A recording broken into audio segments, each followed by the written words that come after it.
Hi everyone, कैसे हैं आप सभी। आज हमारी क्लास का सेकंड डे है और हमारा जो बायोलॉजी में टॉपिक चल रहा है रिप्रोडक्शन, उसी को आज अपन कंटिन्यू करते हैं। नेक्स्ट जो लास्ट क्लास हमने ली थी उसमें हमने रिप्रोडक्शन की basic define, life span, type of reproduction और टाइप ऑफ स्पोर्स पढ़े थे। ए सेक्शुअल और सेक्शुअल कौन कौन से हो सकते हैं उसको हमने डिस्कस किया था। ए सेक्शुअल स्पोर्स की कुछ पिक्चर्स मैं आपको दिखाना चाहती हूँ जो लास्ट क्लास में हमने डिस्कशन किया था कि ए सेक्स रिप्रोडक्शन के अंदर type of A sex reproduction हमने पढ़े थे, जिसमें हमने फ्यूजन, बर्डिंग, वेजिटेटिव प्रोपोगेशन, इन सब की बात की थी। तो कुछ पिक्चर्स हैं यहाँ पर, ये आप देख सकते हैं। ये बाइनरी फ्यूजन की डायग्राम है जो अमीबा के अंदर होता है, जिसे हमने डिस्कस किया था। और ये जो पिक्चर है आपके सामने हीस्ट की है, ये बर्डिंग हो रहा है इस पिक्चर में, आप देख सकते हैं। उसी प्रकार हमने बहुत सारे और भी डिस्कस किए थे ए सेक्स स्पोर के अंदर डिफरेंट टाइप्स। यहाँ पर अगर मैं आपके सामने कुछ पिक्चर्स रखूँ तो ये देख सकते हैं, मैंने आपको बताया था कि ए सेक्स स्पोर डिफरेंट टाइप के होते हैं। तो पहला जो डायग्राम आप देख रहे हैं वो हमारे जूस स्पोर्स हैं, जो क्लेमाइडोमोनास के अंदर हमने बात की थी कि जो जूस स्पोर्स होते हैं वो मोटाइल होते हैं। तो यहाँ पर आप देख सकते हैं, इसके अंदर फ्लैजिला आपको दिख रही है। ये जो डायग्राम है पेनिसिलियम का है, और ऊपर ये जो छोटे छोटे स्ट्रक्चर नज़र आ रहे हैं आप लोगों को, ये कोनिडिया है। और जैसा कि हमने कहा था कि जूस स्पोर और कोनिडिया, इनमें डिफरेंस क्या होता है। तो जो जूस स्पोर्स होते हैं वो सैक लाइक स्ट्रक्चर जो आप देख रहे हैं इसके अंदर इनसाइड दी सेल होते हैं, बट कोनिडिया आप देख सकते हैं कि यहाँ पर पेनिसिलियम के टिप पर अलग से छोटे छोटे पोर्स बन रहे हैं, उसी को हमने क्या बोला है, कोनिडिया। ये तो थर्ड डायग्राम है, ये इससे हम सब अवेयर हैं, ये हाइड्रा है। और हाइड्रा के अंदर आप देख सकते हैं यहाँ पर बर्डिंग हो रही है, एक छोटे से क्लम्प या फिर आउटग्रोथ नजर आ रही है। ये सारे ए सेक्सुअल रिप्रोडक्शन के टाइप हैं। ये स्पंज है, और स्पंज के अंदर आप ये जो ये पॉइंटेड स्ट्रक्चर नजर आ रहे हैं आप लोगों को, ये हमारे अपन कह सकते हैं ये हमारे जेम्यूल्स हैं, इंटरनल बर्ड्स होती हैं, यही इन्वॉल्व होते हैं ए सेक्सुअल रिप्रोडक्शन के अंदर। और कुछ ये जो डायग्राम है ये सारे वेजिटेटिव प्रोपोगेशन के हैं। 11th क्लास में हम डिस्कस करते भी हैं मॉर्फोलॉजी वाले चैप्टर के अंदर कि रूट, स्टेम, लीफ के अंदर कुछ मॉडिफिकेशन होते हैं जो इन फ्यूचर एक नई प्रोजेनी को बनाने में कैपेबल होते हैं। यहाँ पर आप देख सकते हैं पोटैटो, जिसके अंदर ये आई जो है ये और कुछ नहीं, नोड्स होते हैं। स्टेम, जो पोटैटो होता है एक स्टेम होता है, अंडरग्राउंड स्टेम होता है। तो जिस प्रकार एक स्टेम के अंदर नोड होते हैं, इंटर नोड होते हैं, और नोड से जहाँ से ब्रांच, लीफ निकलती है, यहाँ पर हम देख सकते हैं ये जो आई वाला जो स्ट्रक्चर आपके सामने है, ये एक नोड है जो आगे चलकर हम कह सकते हैं एडवेंटिशियस रूट वगैरह बनाएगा, जो एक नए प्लांट को जर्मिनेट करेगा। ये जिंजर का डायग्राम है, ये आप देख सकते हैं, यहाँ पर सब दे रखा है कि ये जो पोटैटो है ये जिंजर है, और ये हमारा बल्बिल है। ये लीफ, ब्रायोफिलम के अंदर हम बात करते हैं, इसके लीफ मार्जिन पर छोटी छोटी बर्ड्स निकलती है जिन्हें एडवेंटिशियस बर्ड कहते हैं। वो एक तरह का वेजिटेटिव प्रोपोगेशन है।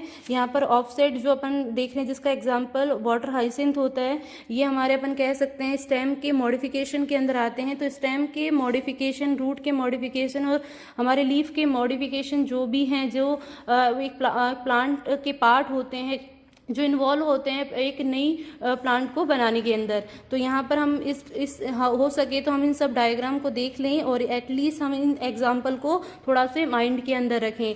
तो वेजिटेटिव प्रोपोगेशन की डिफाइन हमने वैसे डिस्कस की थी कि प्लांट का कोई भी part, any part of plant can form a new plant is non A vegetative reproduction. तो यहाँ पर हमें थोड़ा सा एग्जाम्पल को थोड़ा ध्यान में रखना पड़ेगा क्योंकि बहुत इंपॉर्टेंट होते हैं।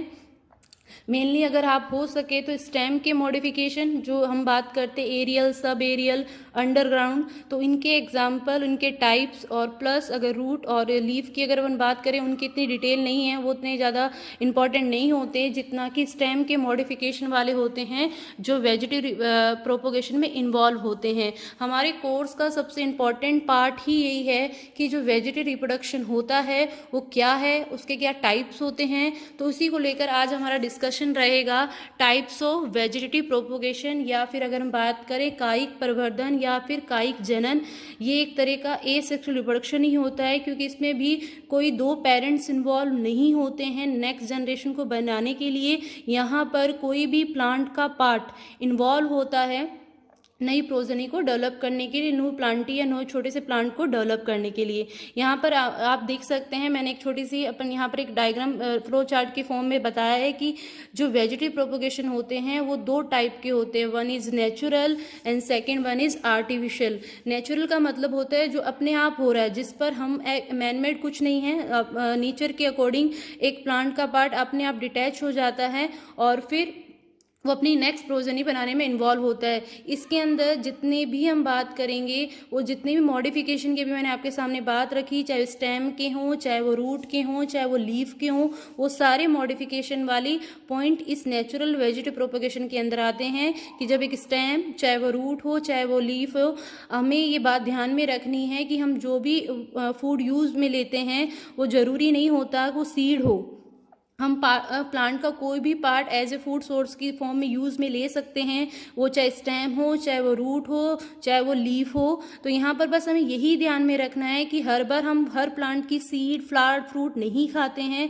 कभी कभार हम एज ए स्टेम भी फूड को यूज़ में लेते हैं। तो हमें यहाँ पर ध्यान में रखना है कि भाई स्टेम के कौन कौन से मॉडिफिकेशन है, रूट के कौन कौन से मॉडिफिकेशन है। मैंने यहाँ पर कुछ एग्जाम्पल्स आपके सामने रख रखे हैं, एटलीस्ट एग्जाम्पल को याद रख लें और टाइप याद रख ले। अगर टाइप की हम थोड़ा सा रिकॉल करें, रनर, सकर, ऑफसेट, इसी प्रकार ट्यूमर, राइजोम, कॉम, बल्ब, ये मेनली स्टेम के मॉडिफिकेशन स्पेसिफिकली हैं जो वेजिटेटिव प्रोपोगेशन कर एक नए प्लांट को जनरेट या उसको फॉर्म कर सकते हैं। लीफ के अंदर आप ब्रायोफिलम, पत्थर चट्टा का एग्जाम्पल ध्यान में रखेंगे कि मैच्योरिटी आने पर जो लीफ की मार्जिनल होता है, किनारे होते हैं, वहाँ से आप देख सकते हैं छोटी छोटी बड़ निकलती हैं। अब देखो रूट जो होती हैं वो रूट, लीव, स्टेम, इनको हम इतना डिटेल में यहाँ डिस्कस नहीं कर रहे हैं। मैं ब्रीफली अगर आपको थोड़ा रिकॉल कराऊँ तो हमें पता है कि जो रूट होती हैं वो डिफरेंट टाइप की होती है।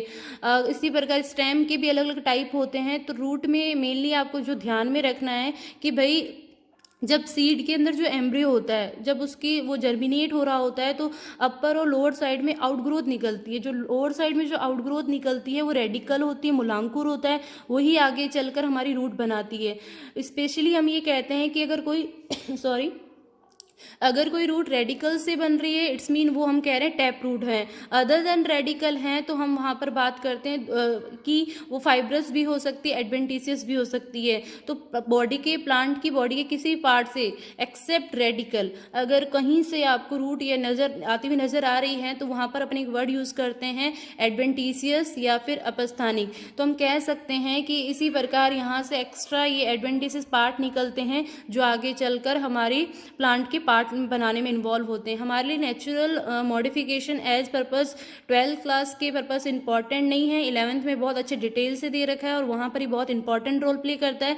बट हमारा यहाँ पर जो मेन फोकस रहेगा वो आर्टिफिशियल वेजिटेटिव प्रोपोगेशन का रहेगा कि भाई अगर हम करना चाहें, आज जब हम इतना ज़्यादा टेक्नोलॉजी हमने सीख ली है और हम बहुत कुछ अचीव कर चुके हैं एग्रीकल्चर के फील्ड में, तो ये आर्टिफिशियल तरीका भी हमने अपने लाइफ में इन्वॉल्व कर लिया है, जिससे हम लोग भी जब चाहे जैसा चाहें अपनी अकॉर्डिंग कोई भी प्लांट को डेवलप कर सकते हैं, फॉर्म कर सकते हैं आर्टिफिशियली तरीके से। तो यहाँ पर हमें ये ध्यान में रखना है कि अगर प्लांट का कोई भी पार्ट आगे चल के नई प्रोजेनी डेवलप कर रहा है तो यहाँ पर आर्टिफिशियली तरीके से हम कैसे किसी पार्ट से एक नई प्लांट को डेवलप कर सकते हैं। तो आर्टिफिशियल का मतलब क्या हो गया, मैन मेड हो गया कि हम अपनी इच्छा से अगर किसी प्लांट के पार्ट को आगे डेवलप कर रहे हैं। तो यहाँ पर हमें एक बात ध्यान में रखनी है कि जो आर्टिफिशियल वेजिटेटिव प्रोपोगेशन होता है उसके मेनली 3 टाइप होते हैं। कितने टाइप होते हैं? 3 टाइप्स होते हैं। One is cutting,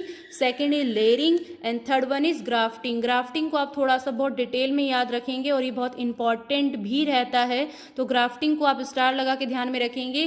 cutting, layering and grafting, these are the types of artificial vegetative propagation. ये हमारे कायिक प्रवर्धन के 3 प्रकार होते हैं, कर्तन, दाब लगाना और रोपण। कटिंग को भी फिर हमने आगे 2 पार्ट में डिवाइड किया है कि स्टेम की कटिंग कर रहे हैं या रूट की कटिंग कर रहे हैं। लेयरिंग को भी हमने 2 पार्ट में डिवाइड किया है, मोल्ड करना या एयर या गुट्टी। तो ये प्लीज़ ध्यान में रखेंगे, गुट्टी वाली बात को आप स्टार लगा लीजिएगा कि लेयरिंग के भी 2 पार्ट होते हैं, मोल्ड एंड एयर, और एयर लेयरिंग का ही दूसरा नाम क्या है, गुट्टी। ठीक है। और उसी प्रकार ग्राफ्टिंग को हम डिटेल से आगे डिस्कस करेंगे। ग्राफ्टिंग के भी बहुत सारे टाइप होते हैं और ग्राफ्टिंग इन तीनों में सबसे इंपॉर्टेंट होती है। 1 बाय अगर हम इन तीनों को अगर डिस्कस करें तो देखो कटिंग का क्या मतलब है, नाम से समझ आ रहा है कि कट करना, कि अगर आपको ऐसा लगता है कि मुझे इस प्लांट के पार्ट को कट कर कर अलग से लगाना है तो यू कैन डू दिस। तो यहाँ पर अगर आप स्टेम के किसी ब्रांच को या मेन स्टेम के किसी पार्ट को कट कर कर प्लांट के अंदर डिग कर कर उसे सोई कर रहे हैं तो यहाँ पर अपन कह सकते हैं ये एक स्टेम कटिंग है। उसी प्रकार अगर आप रूट के पार्ट को कट कर कर अलग से मिट्टी में डाल रहे हैं और उससे आप देखेंगे कुछ टाइम के बाद उस रूट से अपन कह सकते हैं एंटीरियर पोस्टीरियर साइड से आउटग्रोथ होने लग जाएगी, वही हमारा पार्ट कहलाएगा कटिंग। तो कहने का ये मतलब है कटिंग बहुत ईजी प्रोसेस रहता है। इसमें सिर्फ आपको क्या करना होता है कि प्लांट के मेन जो वेजिटेटिव पार्ट होते हैं उसे कट करना होता है और अपनी मिट्टी के अंदर सोइल या सैंड के अंदर लगाना होता है। अगर आप अब सिंपल सी बात है कि अगर आप आर्टिफिशियल तरीके से कोई काम करते हैं तो एक्स्ट्रा एफर्ट्स तो नो डाउट डालने ही पड़ेंगे, अपने आप कोई काम नहीं होता है। यहाँ पर अगर आप कटिंग कर रहे हैं तो आपको वो सारी चीज़ों पर ध्यान देना पड़ेगा जो नेचुरली एक प्लांट को मिलती हैं।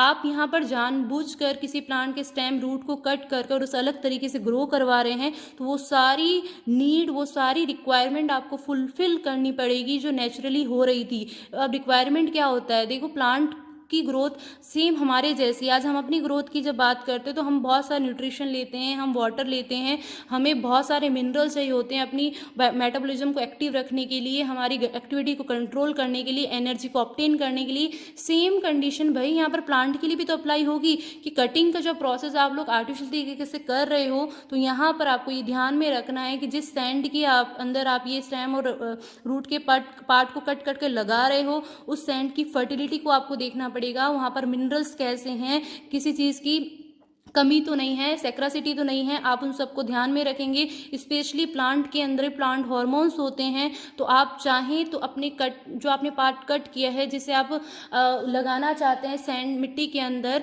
तो सबसे पहले आप ऐसा करें कि दो मेनली हार्मोन्स हम इन्वॉल्व करते हैं इस प्रोपोगेशन के प्रोसेस में, वो है ऑक्सिन और साइटोकाइनिन। तो हम यहाँ पर बात कर सकते हैं कि अगर आप एक प्लांट के किसी पार्ट के अंदर जल्दी से सेल डिवीजन करवा कर उसकी ग्रोथ करवाना चाहते हैं तो कुछ टाइम के लिए आप उसे प्लांट हार्मोन्स के अंदर रखें, उसके बाद आप उसे मिट्टी में बो दें, उससे आपको जल्दी उसकी ग्रोथ नज़र आएगी। कटिंग करना बहुत इजी है बट इतना सा रिक्वायरमेंट आप लोगों को ध्यान रखना पड़ेगा कि भाई प्रॉपर मिनरल्स, उसकी फर्टिलिटी, उसे वाटर, उसे न्यूट्रिशन और उसे प्लांट हार्मोन प्रॉपर मिल रहे हैं नहीं मिल रहे, अगर आप अच्छा रिजल्ट चाहते हो। तो कटिंग में सिर्फ आप लोग थोड़ा ध्यान रखें। कुछ एग्जाम्पल्स यहाँ पर हैं कि स्टेम कटिंग आप किसकी मेनली करवा सकते हो, रूट कटिंग किसकी करवा सकते हो। तो स्टेम कटिंग के अंदर आप देख सकते हो शुगर केन, ग्रेप्स, रोज, बोगेनविलिया। रूट कटिंग के अंदर लेमन, गुआवा, एप्पल, चेरी। तो ये कुछ एग्जाम्पल से हो सके जैसे माइंड में रखना कि कटिंग करवाना जस्ट कट करना एंड डिग करना, उसको अपन कह सकते हैं मिट्टी के अंदर लगाना और धीरे धीरे आप देख सकते हैं कि वो जो पार्ट आपने कट किया है वो प्रॉपर एक प्लांट की फॉर्म में डेवलप हो जाएगा। तो cutting is very simple. Second जो हम बात करते हैं आर्टिफिशियल मेथड में वो है लेयरिंग। लेयरिंग का मतलब होता है दाब लगाना। अब लेयरिंग के दो पार्ट होते हैं, one is mould layering and second one is area गुट्टी लेयरिंग।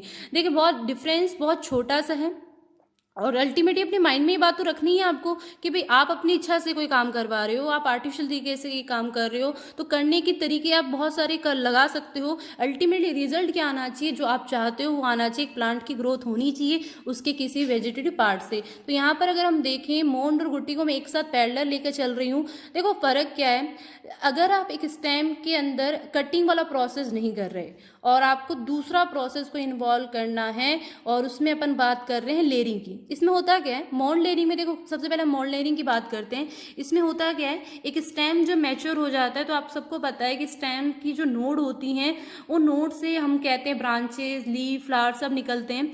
अगर उस नोड से जो ब्रांच निकल रही है, अगर उसकी जो हाइट है हमारे सरफेस से मिट्टी जो है उससे बहुत ज़्यादा लंबाई में नहीं है, पास में है, अगर वो ब्रांच मिट्टी से ज़्यादा पास में है, दूर नहीं है, लंबी नहीं है, आगे यहाँ पर नहीं है, तो अपन कह सकते हैं इस ब्रांच को हम थोड़ा सा नीचे की तरफ खींचकर मिट्टी के अंदर डाल सकते हैं। कैन यू सी, यहाँ पर आप देख सकते हैं कि स्टेम से यहाँ ब्रांच निकल रही है। अगर ये ब्रांच थोड़ी ऊपर निकली हुई होती थोड़ा हमारे मुश्किल हो जाता उस ब्रांच को मिट्टी के अंदर डालना, लेकिन अगर कोई स्टेम की ब्रांच बहुत ज़्यादा पास में है सरफेस से तो हम उसे पकड़कर नीचे की तरफ मिट्टी के अंदर इस तरह लगा सकते हैं। ऐसा करने से होगा क्या, देखो अल्टीमेटली मैंने अभी आपके सामने बात की, प्लांट को अपनी ग्रोथ करने के लिए जो जो चीज़ें चाहिए ना वो आप सब प्रोवाइड करवा दो समहाउ कैसे भी, तो अल्टीमेटली रिजल्ट आपको मिल ही जाएगा। तो यहाँ पर आपको करना क्या है भाई, आपके पास एक वेजिटेटिव पार्ट तो है ही, आपको मिट्टी चाहिए। मिट्टी देखो, मिट्टी आजकल इतना इंपॉर्टेंट रोल प्ले नहीं करती है एग्रीकल्चर में,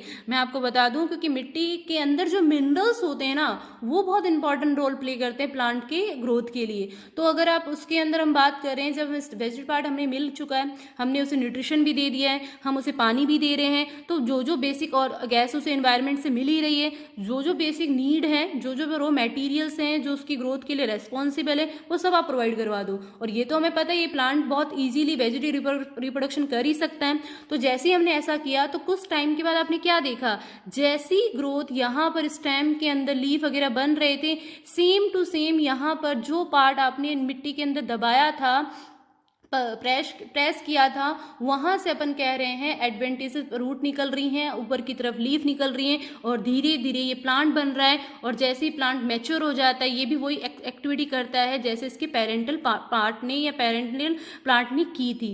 तो मोल्ड लेयरिंग जस्ट सिंपल है कि जब स्टेम की कोई ब्रांच को अपन थोड़ा सा मिट्टी के अंदर डिग कर देते हैं, तो धीरे धीरे उस टूटी हुई ब्रांच या जिस ब्रांच को हमने अपन कह सकते हैं बैंड किया है, उस बैंड हुई ब्रांच से धीरे धीरे आपको एक नया प्लांट ग्रो होते हुए नजर आएगा। जास्मीन, मोगरा, ये बेसिक एग्जांपल है मोल्ड लेयरिंग करवाने के। अगला जो इंपॉर्टेंट पॉइंट है लेयरिंग के अंदर वो घुट्टी है। घुट्टी का मतलब होता है वायुदाब, या फिर अपन बोल सकते हैं एयर लेयरिंग। इसके अंदर देखो क्या होता है, बस एक छोटा सा माइन्यूट सा डिफरेंस की वजह से मोंड और घुट्टी दो अलग अलग लेयरिंग के पार्ट बन चुके हैं। यहाँ पर मोंड में हमने क्या कहा था कि जो ब्रांच होनी चाहिए वो ज़्यादा पास में होनी चाहिए सरफेस की, ताकि अपन उसे आसानी से बेंड कर सकें। यहाँ पर कंडीशन क्या होती है, वो थोड़ा हाइट में है, और हाइट में होने की वजह से आप उसे बेंड नहीं कर पा रहे हो, और बेंड कर भी पा रहे हो तो सैंड के अंदर नहीं जा पा रही। तो इतना, और अगर आप ज़्यादा बेंड करोगे तो ब्रांच टूट जाएगी, इतना रिस्क आपको लेना नहीं है। तो आपने दूसरा तरीका यूज़ किया था। दूसरा तरीका क्या था, आपने क्या किया, भाई ब्रांच को तो मैं बेंड नहीं कर सकता, तो क्यों ना मैं उस ब्रांच से ही जो, या किसी स्टेम की किसी ब्रांच से ही मैं वहीं पर स्टार्ट कर दूं वेजिटेटिव प्रोपोगेशन। तो कैसे करना है आपको इसमें, सबसे पहले आप क्या करो, एक ब्रांच, जो स्टेम की जो ब्रांच है उसके किसी भी छोटे से पार्ट को कट करो, और कट इस तरह करना है कि सिर्फ उसकी आउटर मोस्ट कवर हटे। देखो जब प्लांट की अपन मॉर्फोलॉजी एनाटॉमी पढ़ते हैं, सेकेंडरी ग्रोथ पढ़ते हैं, तो हम ये एक बहुत इंपॉर्टेंट पॉइंट पढ़ते हैं कि स्टेम के अंदर जो सेकेंडरी ग्रोथ होती है, तो आउटर मोस्ट जो कवर होता है उसे अपन छाल या बार्क कहते हैं। और ये छाल जो ये बार्क होती है, डेड पार्ट होता है, एक स्टेम की आउटर मोस्ट कवरिंग होती है। अब जब डेड पार्ट है तो डेड पार्ट आगे चल के इतना एक्टिव नहीं रहेगा, तो आपको उतना प्रॉपर रिजल्ट नहीं मिलेगा। तो पहला आपको काम क्या करना है कि जिस ब्रांच को आपने यूज में लेना है, जिस ब्रांच को पर आपको एक्सपेरिमेंट करना है, सबसे पहले आप उसकी बार को हटा दो। बार को हटाना बहुत आसान होता है, वैसे ही वो बहुत ज़्यादा से रफ सी हो जाती है, वो अपने आप उतरने लग जाती है। तो बार को आपने हटाया, उसके बाद आपको करना क्या है कि उसके बाद आपको जिस जिस जिस ब्रांच की जिस पार्ट से आपने बार को हटाया है, वहां पर आपको मिट्टी जो है वो लगानी है। और मिट्टी लगाने के बाद उसको बिल्कुल ऐसे अपन कह सकते हैं, यहाँ इस पिक्चर में आप देख सकते हैं कि मैंने यहाँ पर ये जो रेड कलर की इमेज बताई है, यहाँ पर मैंने क्या किया है, उस पर मिट्टी वैसे उसे लेप कर दिया, कोटिंग कर दी है। कोटिंग करने के बाद क्या किया, अब ये कोटिंग सूख ना जाए तो उस पर पॉलीथीन का बैग भी लगा देते हैं। पॉलीथीन का बैग लगाने के बाद हम क्या कहते हैं कि भाई हमने मिट्टी इसको दे दी, वेजिटेटिव पार्ट तो है ही है, अब हमें इसको क्या देना, और इन्वायरमेंट को इसको गैस तो मिल ही जाएगी, लेकिन इम्पॉर्टेंट क्या है कि अगर इसको वाटर कहाँ से मिलेगा, तो हमने क्या किया, इसके जस्ट ऊपर वाली ब्रांच से एक पोट लगा दिया, और उस पोट के अंदर पानी को रख दिया, वाटर को रख दिया, और उसके अंदर एक धागा लगा दिया, और धागे से वो जो हमने कोटिंग की थी वहाँ पर लपेट दिया। अब होगा क्या, उसे मिट्टी से मिनरल्स तो मिल रहे हैं, और गैसेस भी उसे प्रोवाइड हो रही हैं, वाटर भी उसे अवेलेबल हो रहा है। कुछ टाइम के बाद जिस एरिया पर आपने कोटिंग की थी, सारा प्रोसेस किया था, जिसे अपन गुट्टी कहते हैं, एक्चुअली इसी को अपन गुट्टी कहते हैं, उस गुट्टी से धीरे धीरे ऊपर और नीचे की तरफ आपको ग्रोथ नजर आने लगेगी। छोटी छोटी अपन कैसे स्ट्रक्चर डेवलप होने लगेंगे, एडवेंटिसेस रूट नीचे की तरफ डेवलप होने लगेगी, छोटी छोटी ब्रांचेस ऊपर की तरफ लगने लगेगी, और अल्टीमेटली एक छोटा सा प्लांट डेवलप होता हुआ आपको नजर आएगा। यही जो प्लांट है धीरे धीरे मैच्योर होकर डिटैच हो जाएगा, और अपने आप में एक नया प्लांट बन जाएगा। तो कहने का मतलब है, एक प्लांट के पार्ट से ही तो नया प्लांट बना है, बट बनने का थोड़ा सा तरीका इंटरेस्टिंग भी है, ये ट्राई हम लोग भी कर सकते हैं। इवन इवन जो फार्मर्स होते हैं वो लोग तो इन चीज़ों को बहुत अच्छे से जानते हैं, वो लोग करते भी हैं कि गुटिंग करना, लेयरिंग करना, ये बहुत आजकल बहुत अपन कह सकते हैं वेजिटेटिव प्रोपोगेशन बहुत इंपॉर्टेंट टाइप इन्वॉल्व है। तो करना कुछ नहीं है कि भाई आपको एक ब्रांच की बार को, उस ब्रांच के में से एक पार्ट में से बार को हटाना है, उसमें कोटिंग करनी है और फिर उस पर एक धागे से उसे लपेट देना है ताकि वाटर वगैरह सब उसे प्रोवाइड होते रहे। After some time you can see there will be adventitious root, there will be some structure like a shoot and it will convert into the plant. तो ये लेयरिंग के दो पार्ट थे, मोंड एंड गुट्टी। मोंड में करना क्या है, ब्रांच को बेंड करना है, मोड़ना है, मिट्टी के अंदर लगाना है। गुट्टी के अंदर क्या करना है, अगर ये हम प्रोसेस नहीं कर सकते उसे बेंड कर कर, तो आपको एक गुट्टी बनानी है। गुट्टी मीन्स अपन कह सकते हैं एक ऐसा पार्ट बनाना है जिसमें वो सारी चीज़ें आप उसे प्रोवाइड करवा दो जो नेचुरली आर्टिफिशियल तरीके से आप उसे दे रहे थे। तो ये हमारा लेयरिंग के दो पार्ट हो चुके हैं। अब हमारा जो थर्ड पार्ट आता है यही, वो है ग्राफ्टिंग रोपन। देखो ग्राफ्टिंग बहुत इंपॉर्टेंट होता है। ग्राफ्टिंग क्यों इंपॉर्टेंट होता है, क्योंकि यहाँ पर आप क्या कर रहे हो, ग्राफ्ट मतलब होता है कि अटैच करना। यहाँ पर आप दो चीज़ों को जोड़ने का काम करोगे। आप चाहते हो कि कम टाइम पर, कम स्पेस में मुझे ज़्यादा से ज़्यादा प्रोडक्शन करवाना है, तो मेरा जो तरीका रहेगा, मैं प्रेफर करूँगी भाई ग्राफ्टिंग करना। क्यों, इसे पढ़ने के बाद मे बी आप लोग भी प्रेफर करें कि भाई लेयरिंग और कटिंग से ज़्यादा अच्छा ग्राफ्टिंग करना है। तो ग्राफ्टिंग का अगर मैं बेसिक कॉन्सेप्ट आपके सामने रखूँ तो फर्स्ट ऑफ ऑल हम इस डायग्राम को बात करते हैं। जैसे कि एक प्लांट ग्रो हुआ, प्लांट के अंदर मेनली पार्ट क्या है, स्टेम है, रूट है, लीफ है, ब्रांचेज हैं, ये सब कुछ है। अब हमने क्या किया, जो प्लांट लगा हुआ था उस प्लांट को हमने कट कर दिया इस तरह, मतलब एक छोटा सा पार्ट कट कर दिया। अब हमने ऊपर वाला पार्ट इसका हटा दिया। फिर हमने क्या किया, हमने किसी दूसरे प्लांट के स्टेम को कट किया। यहाँ देखिए ये अपन मान लेते हैं ए प्लांट है और ए प्लांट का स्टेम है और ये बी प्लांट का स्टेम है। तो हमने क्या किया, ए प्लांट वाला जो तो मिट्टी के अंदर था उसको कट कर दिया ऊपर से, तो वो खाली स्पेस रह गया। उस जगह पर हमने क्या किया, दूसरे प्लांट का डिजायरेबल, यहाँ पर एक प्लीज पॉइंट ध्यान में रखना, जब आप आर्टिफिशियल तरीका यूज करते हो तो ऑफिस सारी चीज़ें आप पर डिपेंड है, आप कैसा क्या करना चाहते हो ये सब आप पर डिपेंड है। जब आप आर्टिफिशियल तरीके से करते हैं तो आपका टारगेट यही होता है कि भाई मुझे अच्छी क्वालिटी के ही प्लांट मिले, जिनका प्रोडक्शन अच्छा हो, जिनकी सर्वाइवल रेट अच्छी हो, जिनके अंदर न्यूट्रिशन अच्छा हो, जिनके अंदर वायरस रेजिस्टेंसी पावर अच्छी हो, ये सारी प्रॉपर्टी हमने अपने माइंड में रखनी है। तो हमने क्या किया, एक स्टेम जो था वो जो दूसरे स्टेम को हमने लाए और ए जो प्लांट थे उसके स्टेम के साथ उसे अटैच करवा दिया ना। और अब हम क्या कहेंगे कि सिंपली अगर मैं कहूँ ए और बी को मैंने जोड़ दिया, जोड़ने के बाद हम कह सकते हैं ये एक क्या बन चुका है, एक नया प्लांट बन चुका है। लेकिन ऐसा करने से प्रॉफिट क्या हुआ, तो पहले हमें थोड़ा सा एक चीज़ समझनी है, जिस स्टेम को के ऊपर हम दूसरे स्टेम को लाते हैं, तो जिस पर अपन ला रहे हैं ना उसे तो अपन क्या बोलेंगे, स्टॉक। क्या बोलेंगे, स्टॉक। स्टॉक का मतलब होता है स्कंद। और जिस स्टेम को लेकर आ रहे हैं उस स्टेम के ऊपर उसे सायोन या क्लम कहते हैं। इस बात को आप प्लीज़ ध्यान में रखना कि जो स्टेम के दो पार्ट को आप इन्वॉल्व कर रहे हो ग्राफ्टिंग के प्रोसेस के अंदर, उसमें किसे हम सायोन, किसे हम स्टॉक कहते हैं, किसे हम क्लम लगाना, किसे हम स्कंद कहते हैं, ये बात आपको ध्यान में रखनी है। जिस प्लांट के स्टेम को आप एज ए स्टॉक यूज कर रहे हो और जो दूसरे प्लांट के स्टेम को जिसे आप सायोन कह रहे हो, उसे उन दोनों को आपको जोड़ना है। अब जोड़ने के तरीके, उस ग्राफ्टिंग करने के प्रोसेस अलग अलग हो सकते हैं। इसी बेस पर ग्राफ्टिंग के डिफरेंट टाइप होते हैं। वापस मैं रिपीट कर रही हूँ, ग्राफ्टिंग में कुछ नहीं होता, दो स्टेम को आपको अटैच करवाना होता है। अब देखो, दो स्टेम को जब आप अटैच करवा रहे हो तो यहाँ पर एक पॉइंट आपको ध्यान में रखना है कि भाई मेरी तरफ से वो जो दोनों प्लांट के स्टेम लिए गए हैं उनसे नेक्स्ट जो जनरेशन बनेगी वो वैसी बननी चाहिए जो इससे हाइब्रिड हो, पहली बात। दूसरी बात, एडवांस हो। तीसरी बात, मुझे अच्छी क्वालिटी की चीज़ें मिले। और चौथी बात, एक ही टाइम पर दो चीज़ें अवेलेबल हो जाएं। अब सिंपल सी बात है, नीचे जिस स्टेम को आपने लिया है और जो स्टेम के ऊपर आपने स्टेम को लगाया है, उन दोनों की क्वालिटी डेवलप होगी। तो एट ए टाइम आपको एक ही टाइम पर दो ये अपन कह सकते हैं प्लांट की एक प्रॉपर्टी नजर आएंगी। अगर मैं कुछ एग्जाम्पल आपके सामने रखूं, पोमेटो एक एक्चुअली जेनेटिक इंजीनियरिंग का एक पार्ट हो जाता है। पोमेटो एक प्लांट होता है जिसके अंदर नीचे की तरफ तो अपन कहते हैं आलू लगते हैं और ऊपर की तरफ क्या लगते हैं, टमाटर लगते हैं। तो ये हाइब्रिड कंडीशन हो जाती है कि एक ही टाइम पर आपको अलग अलग वेराइटी वाले प्लांट अवेलेबल हो जाते हैं। तो ग्राफ्टिंग के अंदर जिस प्लांट के स्टेम को आप लगाते हो उसे सायोन कहते हैं, जिस पर लगाते हो उसे स्टॉक कहते हैं। और डिफरेंट टाइप की ग्राफ्टिंग के अगर मैं नाम की बात करूं, टंग, वेज, क्राउन, बड, ये इसके ग्राफ्टिंग के टाइप हैं। बहुत इजी से हैं कि शेप पर डिपेंड है कि शेप किस बेस पर उसकी है। कि यहाँ पर मैं आपको एक पिक्चर दिखाना चाहती हूँ ग्राफ्टिंग की, तो आपको मे भी समझ आए। तो आप देख सकते हैं यहाँ पर ये टंग ग्राफ्टिंग है। तो किस तरह हमने सायोन स्टॉक को कट कर कर उनको अटैच करवाया और एक अटैच करवाने के बाद कुछ टाइम के बाद आप यहाँ पर देख सकते हैं ग्रोथ होना स्टार्ट हो गई। इसी प्रकार डिफरेंट टाइप के और यहाँ पर अपन ग्राफ्टिंग देख रहे हैं। ये वेज ग्राफ्टिंग है। क्राउन ग्राफ्टिंग में पता होता क्या है, जिस स्टॉक जो होता है उसका स्टेम बहुत बड़ा होता है और हम उस पर छोटे छोटे बहुत सारे साइकोन लगा सकते हैं। तो देख सकते हैं आप यहाँ क्राउन है।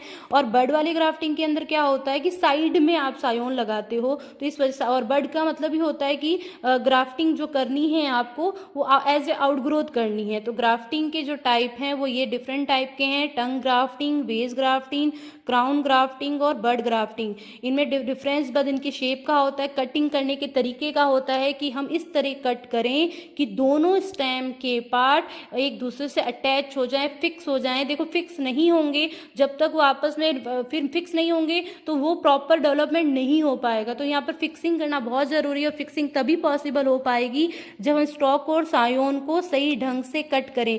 कट करने के तरीके के बेस पर यहाँ पर हम देख सकते हैं कि यहाँ पर वेव टंग कटिंग कैसे हो रही है, वेज कटिंग कैसे हो रही है, क्राउन कटिंग में कैसे हो रहा है और बर्ड ग्राफ्टिंग कैसे हो रही है। तो ग्राफ्टिंग का बेसिक कॉन्सेप्ट तो बस आपको इतना ध्यान में रखना है, स्टॉक और सायोन, कलम लगाना, स्कंद करना। देखो हिंदी में कलम लगाना बोलते हैं और ये बहुत कॉमन सा वर्ड होता है ग्राफ्टिंग के प्रोसेस में।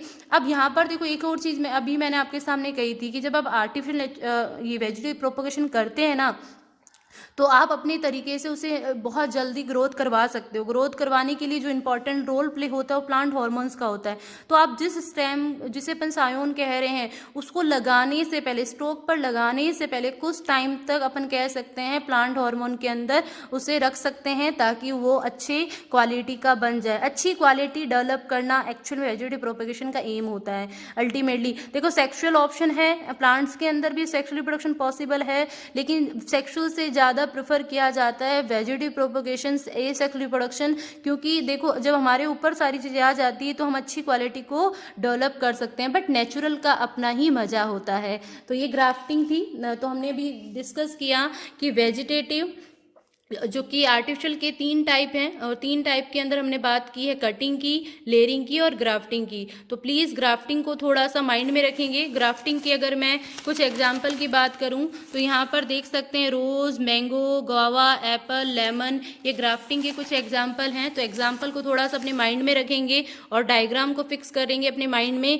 कि भाई अगर आप आर्टिफिशियल तरीके से करवा रहे हैं तो करवाने के तरीके क्या हैं। अब हम थोड़ा सा बेसिक इंट्रोडक्शन लेंगे रिप्रोडक्शन के अंदर ही। देखो रिप्रोडक्शन अभी तक प्रॉपरली हमने प्लांट के अंदर स्टार्ट नहीं किया है। हमारा टारगेट सबसे पहले ये है कि हम बेसिक चीज़ें जितनी ज़्यादा हो सके अच्छे समझ लें ताकि नेक्स्ट जो हम क्लासेस करें उनमें हमें इतनी प्रॉब्लम ना आए। अब मैं जो टॉपिक आपके सामने ले रही हूँ बहुत बेसिक सी बातें हैं, मे बी आप लोगों को पता भी हो, लेकिन एक बार हम गो थ्रू हो जाते हैं। देखो अब हमारा जो मेन टारगेट आएगा वो ये आएगा कि भाई ए सेक्शुअल की हमने बात कर ली, भाई एक सेक्शुअल किस टाइप का होता है, उसके अंदर क्या क्या हम तरीके यूज़ में लेते हैं, लेकिन हमारा जो मेन तरीका रहना चाहिए वो सेक्सुअल रिप्रोडक्शन का रहना चाहिए। और सेक्सुअल रिप्रोडक्शन की अगर हम बात करें तो सेक्सुअल रिप्रोडक्शन बेसिकली क्या है। सेक्सुअल रिप्रोडक्शन में अपन बात करते हैं गैमिट्स का इन्वॉल्वमेंट होता है, सही बात है गैमिट्स का इन्वॉल्वमेंट है। और गैमिट्स का जो इन्वॉल्वमेंट है तो गैमिट्स को बनाने वाली जो सेल्स होती हैं उन्हें gamete mother cell, meiocyte, germ cells कहते हैं।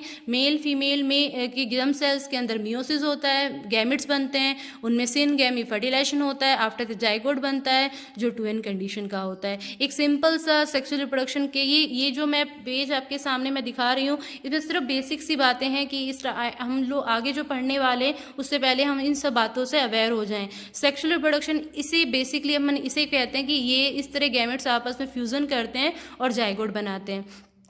जब भी आप किसी भी ऑर्गेनिज्म के डेवलपमेंट की बात करते हो, उसके लाइफ स्पैन की बात करते हो, तो लाइफ साइकिल के दौरान मेनली 3 फेजेस आती हैं। वो उस 3 फेजेस को अपन बोलते हैं ज्वेलाइन, रिप्रोडक्टिव फेज और सेंसेंट फेज। तो इन तीनों फेज से हम कह सकते हैं एक ऑर्गेनिज्म की लाइफ साइकिल कंप्लीट होता है। ज्वेलाइन फेज अपन अगर इसको कंपेयर करें, भाई जब ऑर्गेनिज्म एज ए चाइल्ड होता है, जब ह्यूमन का चाइल्ड होता है, उस फेज को हम क्या बोलते हैं, वेजिटेटिव फेज, ज्वेलाइन फेज। और जैसे ही एक टाइम के बाद जब उसके अंदर सेक्स ऑर्गन हार्मोन डेवलप हो जाते हैं, तब अपन कहते हैं इसके अंदर रिप्रोडक्टिव फेज आ चुकी है। और कुछ टाइम के बाद उसके अंदर जितनी भी उसकी मेटाबॉलिक एक्टिविटी वीक होने लग जाती है, अपन कहते हैं नेचुरल डेथ, जैसे लास्ट क्लास में हमने डिस्कस किया था। तो अपन कहते हैं अब उसका लास्ट लाइफ साइकिल का लास्ट फेज आ चुका है। तो किसी भी ऑर्गेनिज्म के अंदर जब अपन बात करते हैं ये 3 फेजेस पास आउट होती हैं, तो एटलीस्ट आपको ये सिक्वेंस ध्यान में रखना है और प्लस तीनों के मतलब ध्यान में रखना है कि अपन कह सकते हैं रिप्रोडक्शन से पहले, बिफोर रिप्रोडक्शन, आफ्टर रिप्रोडक्शन। तो before reproduction condition vegetative, after reproduction condition senescent, या फिर डेथ फेज की उस रिप्रोडक्शन की फेज आने के बाद अब वो ऑर्गेनिज्म आगे अपनी प्रोजेनी को डेवलप नहीं कर सकता। आप जब सेक्सुअल रिप्रोडक्शन की बात करते हैं, यहाँ पर सिर्फ फर्टिलाइजेशन का इन्वॉल्वमेंट नहीं होता। इसका पूरा टारगेट ये नहीं है भाई गैमेट्स बन गए हो गया रिप्रोडक्शन। अरे भाई रिप्रोडक्शन बहुत वास्ट प्रोसेस है और यहाँ पर हम बात करते हैं डिफरेंट टाइप की इवेंट्स की कि भाई आपको अल्टीमेटली रिप्रोडक्शन पढ़ने का क्या एम है कि आपको एक प्रोजेनी मिल जाए जो आपसे एडवांस हो। तो वो कब मिलेगी, उसको आप फॉलो करोगे पूरे प्रोसेस में। उस प्रोसेस को हम एज ए इवेंट डिस्कस करते हैं तो हम कहते हैं कि 3 इवेंट्स आते हैं, प्री फर्टिलाइजेशन, फर्टिलाइजेशन और हमारा पोस्ट फर्टिलाइजेशन। देखो प्री फर्टिलाइजेशन का मतलब क्या हो गया, निषेचन से पहले। तो ये ज्वेलाइन वाली कंडीशन हो गई कि जब गैमेट फॉर्मेशन करोगे, पॉलिनेशन करवाओगे, उससे पहले तो फर्टिलाइजेशन नहीं हो सकता। और फर्टिलाइजेशन का मतलब क्या है, फ्यूजन ऑफ गैमेट्स। और फ्यूजन ऑफ गैमेट्स होने के बाद क्या भाई, गैमेट्स का फ्यूजन करवाने का एम क्या था आपका कि जाइगोट मिल जाए आपको, और जाइगोट से आपको क्या मिल जाए, एम्ब्रियो मिल जाए। और हम कह सकते हैं सीड के अंदर एम्ब्रियो का क्या होता है, जर्मिनेशन होता है।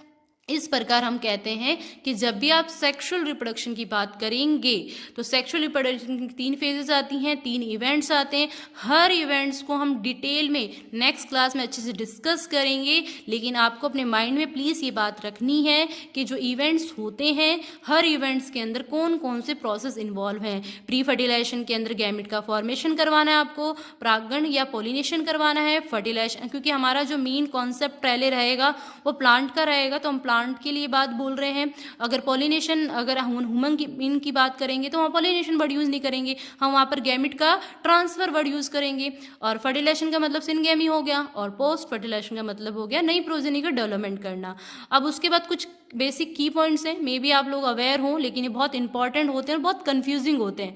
देखो जब भी हम सेक्सुअल रिप्रोडक्शन की बात करते हैं तो वहाँ हमने एक बात बोली थी भाई, जो ऑर्गेनिज्म होगा ना वो हमारा कैसा होना चाहिए, जिसके अंदर मेल और फीमेल दोनों का इन्वॉल्वमेंट हो। अब हमने क्या देखा कि बहुत सारी कंडीशन हमारे सामने आई कि प्लांट के अंदर भी, अदर ऑर्गेनिज्म के अंदर भी, कि जो ऑर्गेनिज्म के मेल और फीमेल पार्ट हैं क्या वो सेम ऑर्गेनिज्म में है या डिफरेंट ऑर्गेनिज्म में है, क्या मेल अलग से है, फीमेल अलग से है, या दोनों सेक्स ऑर्गन या सेक्स पार्ट एक ही ऑर्गेनिज्म है। इस बेस पर हमने ऑर्गेनिज्म को डिवाइड किया है। उस बेस पर हम यहाँ पर देखते हैं कि अगर एक ही ऑर्गेनिज्म के अंदर मेल और फीमेल सेक्स ऑर्गन प्रेजेंट हैं, ऐसे ऑर्गेनिज्म को हम बोलते हैं बाइसेक्सुअल, द्विलिंगी। इसी का दूसरा नाम होता है हर्मेफ्रोडाइट। इसी को फंजाई की फॉर्म में बोलते हैं होमोथेलिक, और इसी के अपन प्लांट के लिए बोल देते हैं मोनोसियस। मोनोसियस का मतलब क्या है, एक के अंदर ही दोनों। अभी मैं कुछ एग्जांपल्स आपको दिखाऊंगी। यूनिसेक्सुअल का मतलब क्या है कि भाई ओनली वन, या तो मेल होगा या फीमेल होगा। जैसे हम लोग हमारे लिए यूनिसेक्सुअल कंडीशन लगती है कि या तो हम मेल हैं या फीमेल हैं। ऐसा तो है नहीं कि हमारे अंदर मेल और फीमेल के दोनों करेक्टर हैं। हाँ, तो वो करेक्टर होंगे तो थर्ड जेंडर यूज में लिया जाएगा। तो यूनिसेक्सुअल के लिए फंजाई में जो वर्ड यूज में अपन लेते हैं हेट्रोथेलिक होता है, और उसका जो प्लांट के अंदर वर्ड यूज करते हैं वो डायोसियस होता है। डायोसियस का मतलब यहाँ पर दो से नहीं समझना, यहाँ पर डिवोर्स से समझना है कि भाई दोनों अलग अलग रहते हैं। तो बाइसेक्सुअल, हर्मेफ्रोडाइट, होमोथेलिक, मोनोसियस, ये सारे एक ही मीनिंग है। यूनिसेक्सुअल, हेट्रोथिलिक और डायोसियस, ये भी सारे एक मीनिंग है। अब मैं कुछ आपको यहाँ पर कुछ एग्जांपल्स दिखा देती हूँ ताकि आपको ये बात मेरी और अच्छे समझ आ जाए कि मैं क्या कहना चाहती हूँ। तो यहाँ पर कुछ एग्जांपल्स हैं एनसीईआरटी की बुक के अंदर, जिसमें कुछ ऑर्गेनिज्म हैं जो बाइसेक्सुअल और यूनिसेक्सुअल की कंडीशन में हैं। तो पहला जो डायग्राम आप देख रहे हैं ये अर्थवॉर्म का है। आपको प्लीज़ ये बात ध्यान में रखनी है, जो अर्थवॉर्म होता है वो हर्मेफ्रोडाइट होता है, उभयलिंगी होता है, बाइसेक्सुअल होता है, उसमें मेल और फीमेल पार्ट दोनों एक ही अर्थवॉर्म के अंदर होते हैं। फिर ये अर्थवॉर्म की एनाटॉमी या अपन कह सकते हैं इंटरनल स्ट्रक्चर को दिखाया गया है कि देखें यहाँ पर ओवरी और टेस्टिस एक ही अर्थवॉर्म के अंदर दिखाई दिए हैं। तो हम कह सकते हैं कि अर्थवॉर्म में क्या है, बाइसेक्सुअल है। ये कॉकरोच का डायग्राम है। तो कॉकरोच के अंदर हम कहते हैं कॉकरोच यूनिसेक्सुअल होता है। यूनिसेक्सुअल का मीन क्या है कि यहाँ पर एक मेल अलग है, फीमेल अलग है। तो मेल जो है उसके अंदर टेस्टिस का डायग्राम आपको दिख रहा है, और जो फीमेल है यहाँ पर ओवरी का डायग्राम दिख रहा है। ये अपन कह सकते हैं सेक्सुअल डायमॉर्फिज्म भी शो करते हैं कि भाई आप बता सकते हो कि ये मेल है। कुछ कैरेक्टर एक्सटर्नली पता चल जाते हैं कि मेल है फीमेल है। आज हमें देखकर सब कह सकते हैं कि भाई एक मतलब अडल्ट एज आते ही हमें पता चल जाता है, देखते पता चल जाता है भाई ये एक बॉय एक गर्ल है। सेम कंडीशन ये कब हो सकती है, जब ऑर्गेनिज्म कैसा होगा, एक लिंगी होगा, यूनिसेक्सुअल होगा। अगर हम प्लांट की बात करें तो यहाँ पर अपन देख सकते हैं कि ये हमारा कारा है। कारा को अगर अब इसके इंटरनल स्ट्रक्चर को देखते हैं तो कारा के अंदर ही एंथ्रीडियम ऊगोनियम दिखाया गया है। एंथ्रीडियम जो मेल पार्ट होता है और ऊगोनियम जो फीमेल पार्ट होती है, एक के अंदर ही। तो कारा क्या हो गया, हमारा मोनोसियस हो गया। इस बात को ध्यान में रखेंगे। मेनली बाइसेक्सुअल यूनिसेक्सुअल जो वर्ड है एनिमल्स के लिए अपन यूज में लेते हैं। अब यहाँ पर अपन देख सकते हैं कि ये जो डायग्राम है मार्केंसिया का है।